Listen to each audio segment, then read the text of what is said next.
Okay, we are going to practice what we have learned, and we're going to do it without using book files. We're going to be a little creative. So what I need you to do is to go into Google or some other such thing and look for some dot to dots. Remember those? Back in the day. And I wouldn't recommend something super hard. I would take a look at something that looks a little bit easier. And boy, oh boy. I'll go with this dude. So when you find one, right click and save your image and give it a name and put it in your downloads folder so you can find it.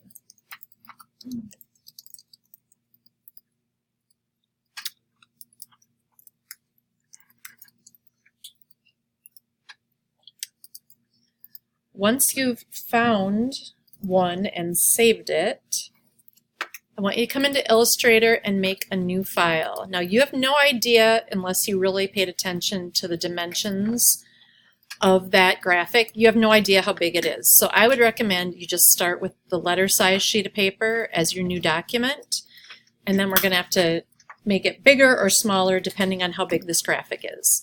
So say create.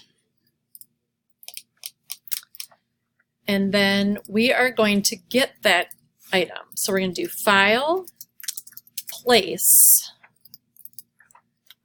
and from the place you are going to navigate to wherever you have that. Now don't go past the screen. This is important. This is the point where those of you that had photos on your home computer, things didn't work. Because if I place this, by default it's going to link. That's why there's a check mark there. Meaning it's going to know that it's in my downloads folder, it's going to find it, it's not going to be part of this file size. That works great and fine if I'm right here, but if I'm not, linking doesn't work.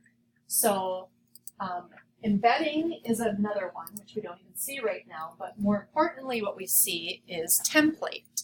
So I want you to unclick the link and click on template and then say place. And I can see that mine is much bigger than my artboard. Yours might be smaller. So either way, we need to adapt. We need to take our artboard tool, which is at the bottom left here, and in my case, I need to make my artboard bigger to match this. In your case, you might need to shrink down your artboard to match this. So make your artboard match the graphic that you brought in. What's going on here?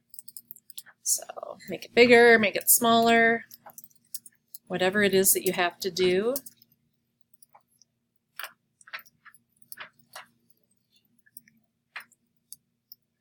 Okay, so now my artboard is the same size as my dot to dot. Go back to the selection tool just to select, deselect everything, and then go into your layers panel.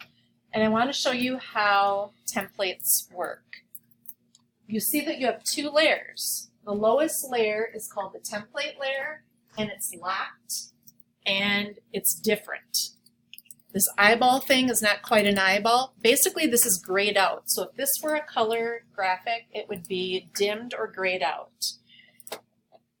It puts a new layer on top, and this is where you're going to do all of your work. So what I want you to do, just using the straight line pen tool, is dot to dot these like you would have as a kid. And then if there's any lines that they made that help make it actually look real, like the parts that they made, I want you to, with your straight line pen tool, dot to dot them together as well. So start at number 1 and just connect all the way around, just like you would with dot to dot. So go ahead on layer 1 and do that. And then the existing lines that they gave you, if they're important, go over them as well. Otherwise, we're just going to see some of these are going to look really weird.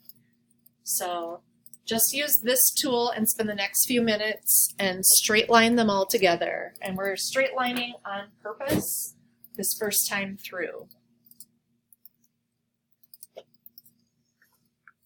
Okay, depending on where you are in this process, I'm going to go back to the layers panel. We have our template layer, that's our actual drawing kind of grayed out for us, and then we have layer 1. Let's make a brand new layer, so click on the new layer button at the bottom. Let's name our layers so that they make sense.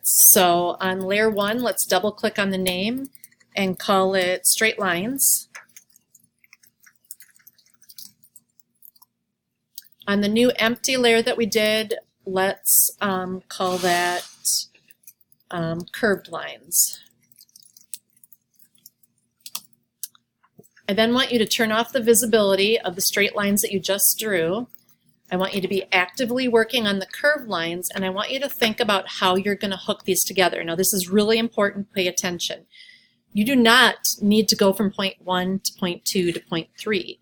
You can actually make this whole top of the head curve with about 2 points. Okay? It's bad practice to make a bunch of points when you don't need to. To make a perfect circle, how many anchor points do you think you need? 2, yeah. Because that first one does this, and then if you reset your point to go this way, you can finish it that way. So if I ever see, and sometimes 4 is fine, I'll see that every now and then, but if I ever look at your circle and I go into outline view and I see 3 billion anchor points, what you did was take the straight line pen tool and just make a bunch of straight lines trying to trick me into thinking you knew what you're doing. That's not the curvature tool, okay? 1 click here, 1 click here, bends it between the 2. So look at your thing. You don't have to go dot to dot literally. You don't have to go from number 1 to number 2. But try to think how using curvature and straight lines you could get this to work.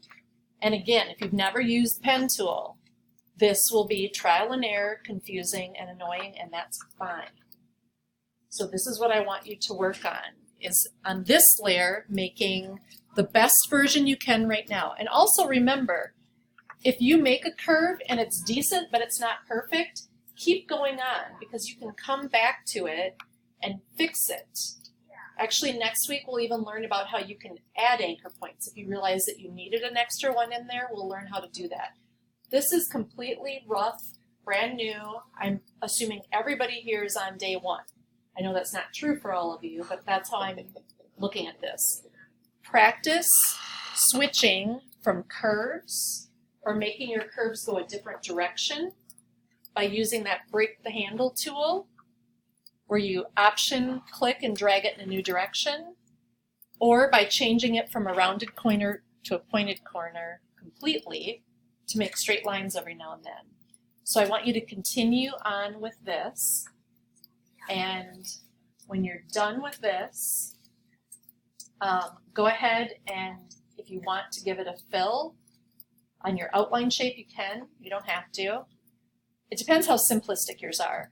But the thing that I do want you to do is I want you to outline all of the pieces that need to be. So in your case, I'm looking at a bird. They've already done the stick and the feet. You're going to have to copy those too. So when I turn off the template layer, when I'm looking at it like this, I see something like, that's not a great seal. I still have to copy in all the parts that they had on one of those 2 layers. So when I get this from you, I'm going to make a Dropbox in Blackboard. What I want to see is the template layer, I want to see the straight line layer, and I want to see the curve layer. And I want to be able to turn off the template layer and look at one of the 2 other versions and actually see it the way I would expect to see it as a drawing. Okay? If there's some parts, like I'm seeing eyeballs that are perfect circles, work smarter, not harder. You can do those with the shape tool and fill them in. You don't need to use the pen tool to make a perfect circle. But a lot of these lines have to be made with pen tool. Okay? Does that make sense? That's what your homework is. You have until the end of class and to work right now live, or you can work on it at home. But this is due before class starts next week. Next week we're going to pick up with chapter 6. We're going to work on the drawing they have, which is a swan. And we're going to learn more than the pen tool. We're going to learn the curvature tool and the pencil tool next week. This is the hardest one, but this is also the best, most powerful tool and the one that you have to know to be good at Illustrator. So even though there's other ways of doing it, you have to know this. So, any questions on your homework? Okay, have at it, and